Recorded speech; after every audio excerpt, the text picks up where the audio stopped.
racing car setups compared to ACC and Gran Turismo 7 are vaguely similar because they both have the snappy, slidey physics. And with ACC, it's generally accepted that that experience on race tires is realistic. It's not an unrealistic feature of the game. So if you bring that over to Gran Turismo 7, snappiness on race tires may also be realistic, but not so much on the street tires and sport tires. But anyway, onto the setup of this car. This is the Ferarri 488 Pista GT3. I think it's the Evo, the Evo, and I have some information based on the specifications that I found online. How do I get out of here? Okay, garage setup. Oh, whoops, pressed the wrong button. Current setup, okay. Let's see, I have not saved this one. Tires, electronics, fuel strategy.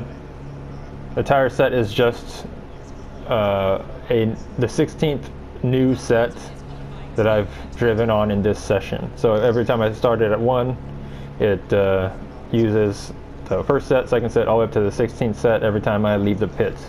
So it doesn't really matter what tire set that is. If I go back to 1, it'll be a used set, I think. I don't really know. I haven't played this game that much. Mechanical grip, dampers, and aero. So what I found with this particular game is because it has snappy physics, you need to design or engineer. I'm not really an engineer or engineering this setup, I'm just selecting numbers. You need to choose a setup that pushes on throttle and has stability or understeer mid-corner. So once the car starts to slide, you want the front end to be stiff enough to resist slide, or to essentially push with the rear end. As the rear end slides, the front end also slides.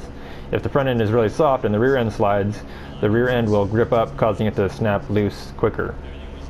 So anyway, with these specific spring rates, the front spring rate at that corner, so each side is a corner, right, and it's a specific spring for the left corner and the right corner, and they're the same stiffness.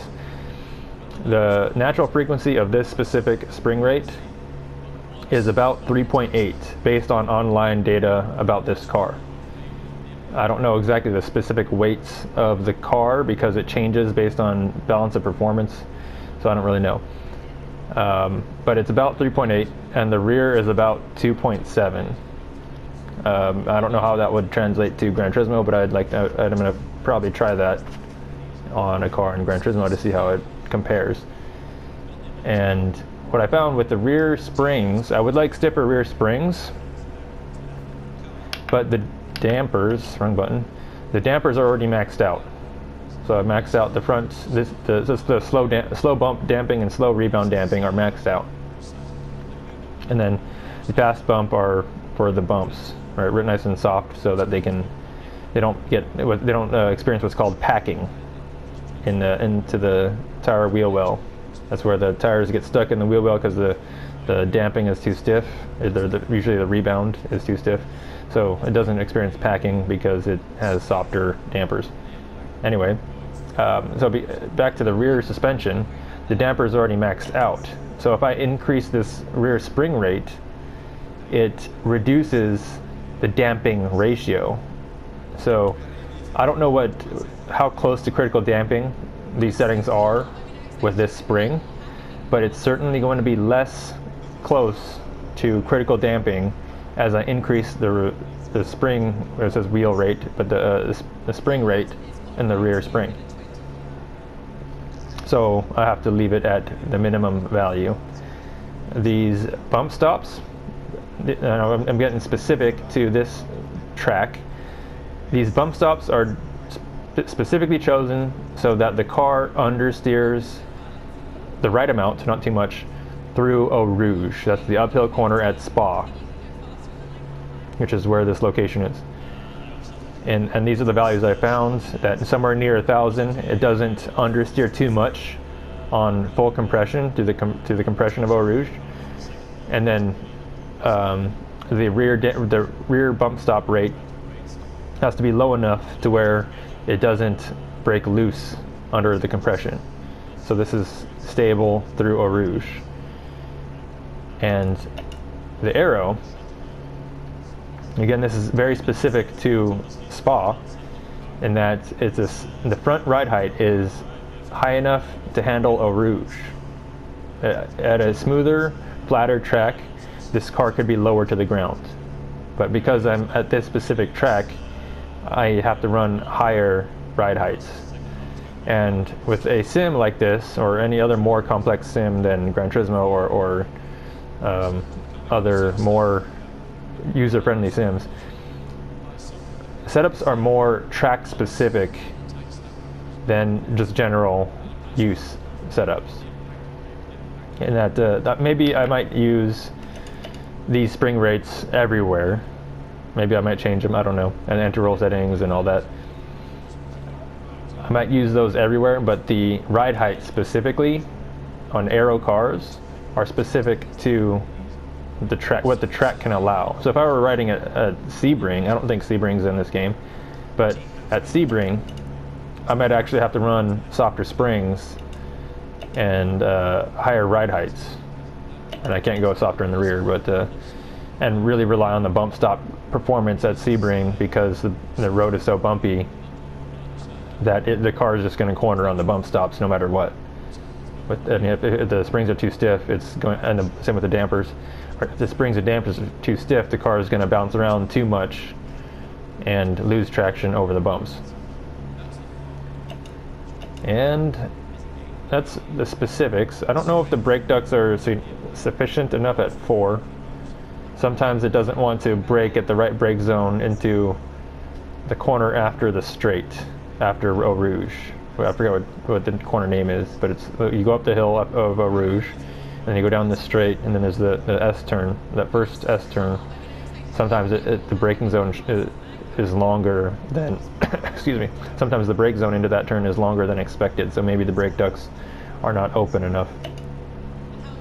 And those are the specifics about this particular setup. The tire pressures, they're just the lowest possible tire pressures without having a low pressure warning for too long coming out of the pits. So I don't know, maybe they could be lower, or maybe they should be higher, I don't really know. But I do know that tire pressures are a major factor in race cars because they have such thick sidewalls, especially Formula One, how the old tires used to be. And in karting is tire pressure is everything in go-karts. But anyway, you know, I could get more oversteer with more pressure in the rear, or more understeer with more pressure in the front. But I found that 24.5 is pretty much the minimum that I would personally want to run at for starting out of the pits with tire warmers. And onto the drive then. I think it's enough detail about this. I'm going to save this. I don't think I changed anything. Go through a quick check. I didn't change anything. Yes, everything's normal. Let's go and save. So this nomenclature, Aerodynamic Oversteer Max 101, similar to Gran Turismo. I'm using the same number method, not load. I don't want to load it. I want to save it. Okay.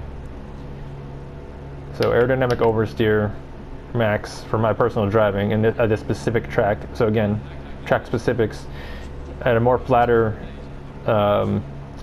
maybe even slower track or faster track. It doesn't really matter if it's flatter. It doesn't have Eau Rouge specifically in it. You can run lower ride heights and possibly more aerodynamic oversteer. So I don't know how this setup would perform at another track yet, because this is the only track I've tested it at. And drive it.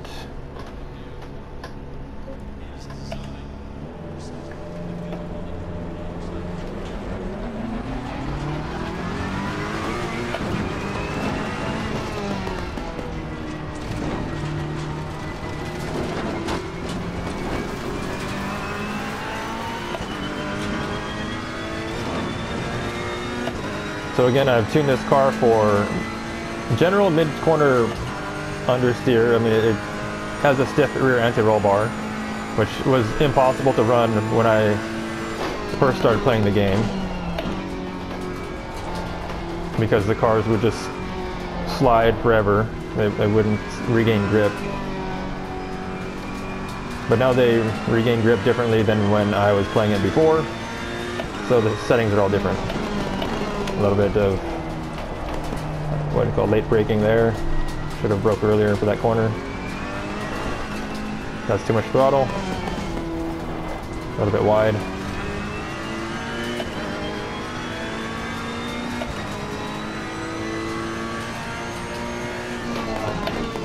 So if I want the car to be more stable, I think the front spring rate is near maximum that I'd want to run. It's not the maximum spring rate, but it's near maximum that I'd choose to run on the car. I'd actually want to increase the front anti-roll bar for more stability. And the snappiness of the front anti-roll bar, if it's anything like Gran Turismo, that snappiness is untunable. You can't tune that out in this game either. So you just have to run understeery setups everywhere.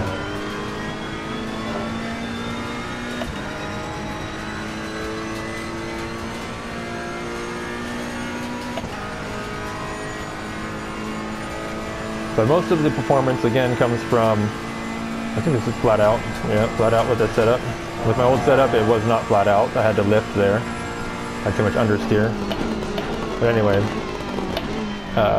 most of the performance comes from the under tray. I have the rear wing set to maximum. Maybe I could lower that, I don't know. But it might cause too much oversteer. But the aero balance is a major factor in the performance of the car. Even at slow speed, I'm still going 40 miles an hour.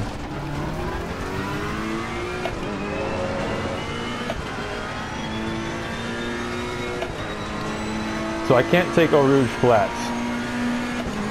I have to lift just to get the power. Let's see, sliding there. Just to come off the power through the rebound section. So it goes through the compression, then there's the crest. I have to come off the power over the crest so it doesn't slide. It might be flat, but I can't take it flat with these settings.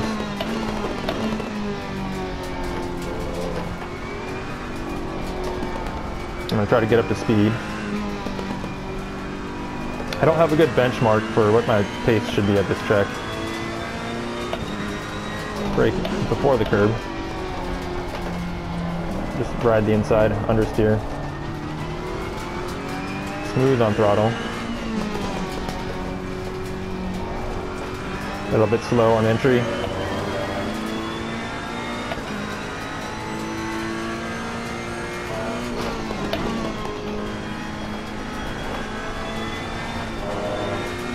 A little bit of aero push out of that first high-speed turn. Needed to lift to make the apex of the second high-speed turn. Second gear. Too much rotation.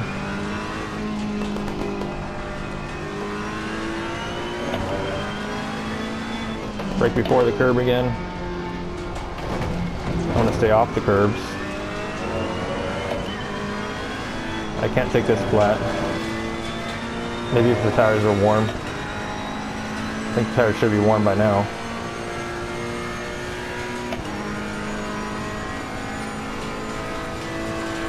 I'd have to time this turn in perfectly, kind of understeer into it.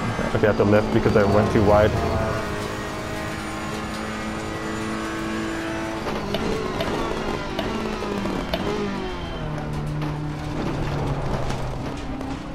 A little bit of rotation in that first part of the chicane. Rely on the traction control to keep the car from spinning.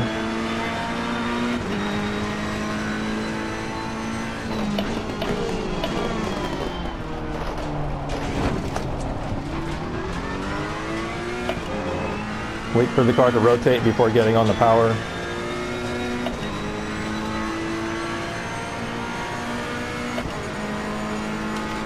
Lots of curb here, no curb here, or very little. Oh, about as much oversteer as I can handle in Eau Rouge. I could make it understeer a little bit more with the aerodynamics or with the bump stop tuning. Make the bump stop a little bit stiffer in the front.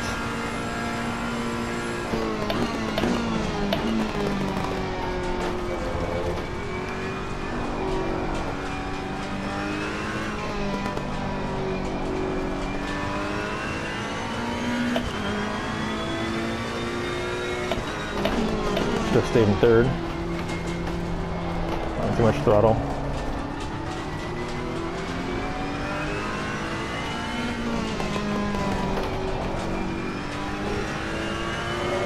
A little faster through there.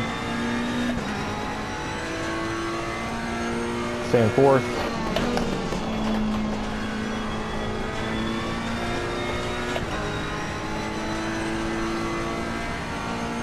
Lots of grip.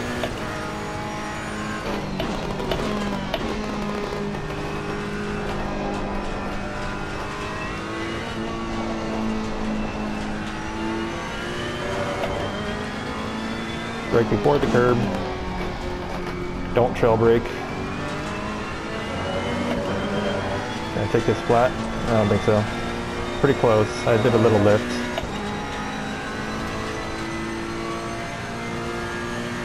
I think the tires are scrubbed in.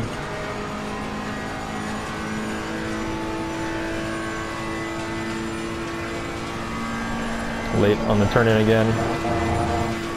Tiny lift. Brake at the line, maybe a little bit after. Don't turn the wheel too much.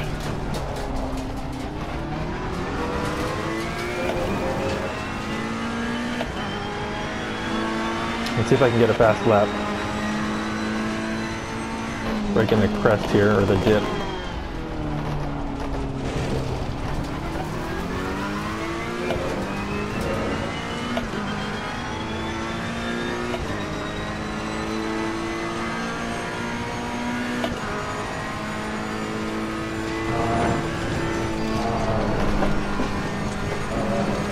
Too much oversteer. I think I need to tune in a little bit more understeer through Eau Rouge, and I need to do that with the aerodynamics.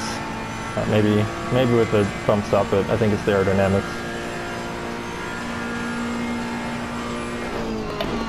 I don't think I could do that consistently over an hour, or I'd have to really back off through Eau Rouge.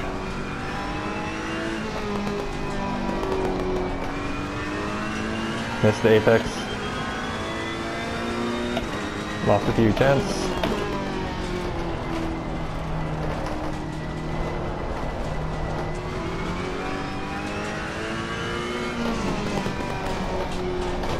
So the feedback feels vaguely right. From what I've read on forums, the maximum grip in the wheel is supposed to load up just after, down on the Delta. But the maximum grip on the front tires is supposed to load up right after the biting point in the feedback. So the feedback starts to fade away as the car understeers. It should be right after there.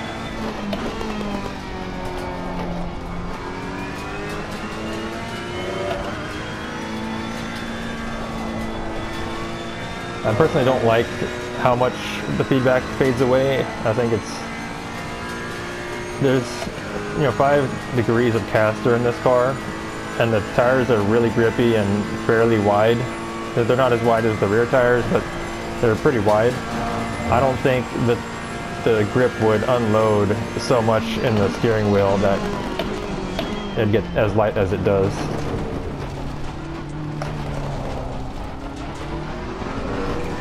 Oh, too much throttle. 4 tenths I lost. Well, I'm gonna leave it there. I didn't get a good lap, but that's enough driving. Till the next one.